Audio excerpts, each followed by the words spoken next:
ஹாய்ப்பா, எல்லோரும் எப்படி இருக்கிறீங்க? நல்லா இருக்கிறீங்களா? நீங்கள் நல்லா இருக்கிறேன். இன்றைக்கி நம்ம வந்து அம்மா பானு ஸ்டைலில் வாழைப்பழம் போண்டாவும் ஒரு மசாலா டீயும் செய்ய போகிறோம். ரொம்ப ஈஸியான ரெசிபி தான். வீடியோவில் போகலாமா? ஒரு கோப்பை எடுத்துக்கிறங்க.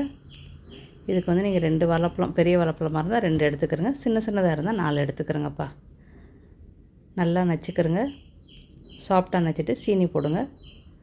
சீனியும் போட்டு நல்லா இது பண்ணிக்க. 2 ஸ்பூன்லேருந்து 3 ஸ்பூன் அளவுக்கு போட்டு, சீனி வந்து உங்கள் டேஸ்ட்டுக்கு போட்டுக்கிறோங்கப்பா. குலா மிராவும் போடலாம், நாட்டு சர்க்கரையும் போடலாம், என்ன வேணுமோ போட்டுக்கிறோங்க.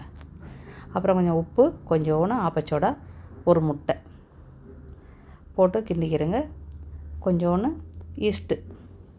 ஈஸ்ட்டு போட வேண்டிய அவசியம் இல்லை, நான் கொஞ்சோன்னு போடுறேன். இது வந்து கரெக்டாக ஒரு 5 நிமிஷம் ஊறினாலே நம்மளுக்கு போதும். அப்புறம் கொஞ்சமாக தண்ணி ஊற்றி இது பண்ணிக்கிறேங்க. ரொம்ப தண்ணி வேணாம்.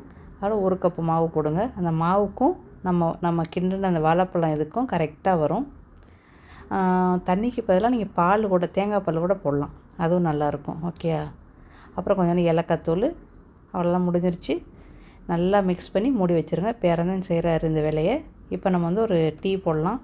கிராம்பு 3 ஏலக்காய், ஒரு சின்ன பட்டை எடுத்துக்கிறோங்க. சின்ன துண்டு இஞ்சி எடுத்துக்கிறோங்க. இப்போ இதை என்ன செய்யுங்க, கொதிக்கிற தண்ணியில் போட்டு கொதிச்சுக்கிட்டு இருக்கீங்களே, இஞ்சியை நல்லா நச்சுக்கிட்டு அதில் போடுங்க. போட்டு அதுவும் நல்லா கொதிக்கணும். அதோட டீ தூளை போடுங்க. இப்போ வந்து 3 பொருளுமே நம்ம கொதிச்சுக்கிட்டு இருக்குது. இப்போ வந்து வெல்லக்கட்டி அது போடுறேன் நான். நீங்கள் என்ன வெல்லம் வேணாலும் போட்டுக்கிறோங்கப்பா. சர்க்கரையோ சீனியோ எது வேணுமோ போட்டுக்கிறோங்க. அப்புறம் இந்த பக்கம் வந்து எண்ணெயை சூடு பண்ணி, அவ்வளோதான், நம்ம அதை செய்கிறதுக்கெலாம் நம்மளுக்கு இது ஊறிடுச்சு. எண்ணெயை சூடு பண்ணி நம்ம வந்து போண்டாவே ஒன்று போட வேண்டியது தான். அது நல்லா சாஃப்டாக நல்லா பொங்கி போய் வரும். நீங்கள் உங்களுக்கு ஈஸ்ட்டு வேணாண்டா நீங்கள் ஆப்பச்சோடா கண்டிப்பாக போடணும். 1/4 ஸ்பூன் அளவுக்கு ஆப்பச்சோடா போட்டுக்கிறோங்க. அந்த பக்கம் நம்மளுக்கு டீ நல்லா கொதிச்சுக்கிட்டு இருக்குது. இந்த சைடு நம்மளுக்கு போண்டாவுக்கு எண்ணெயை சூடு பண்ணி வச்சாச்சு. ஒரு 5 நிமிஷம் மட்டும் ஒரு நாளே போதும். ஏன்னா நம்ம ஈஸ்ட்டும் பேக்கிங் சோடாவும் போட்டிருக்குறோம். ஓகே. இந்த பக்கம் டீ வந்து நல்லா கொதிச்சிருச்சு. நான் வந்து அடுப்பை வந்து இப்போ தான் அடைச்சேன். இப்போ பாலை போட்டு மறுபடியும் அடுப்பை தட்டி விடுங்க. இல்லைனா சிறு அடுப்புலேயே வைங்க. ரொம்ப கசந்துட்டாலும் டீ நல்லா இருக்காது.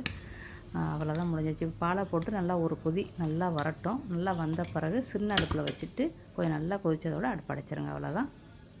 இப்போ நம்ம டீயை வந்து நல்லா வடிகட்டி ஊற்றி வச்சுருங்க. இந்த சைடு போண்டாவும் நம்மளுக்கு ரெடி ஆயிடுச்சு. இதுதான் கடைசி. மொத்தம் இந்த அளவுக்கு நம்மளுக்கு வந்து 3 தடவை வந்துச்சு. ஓகே. இது வந்து 4வது தடவை. கண்டிப்பாக ட்ரை பண்ணி பாருங்களேன்.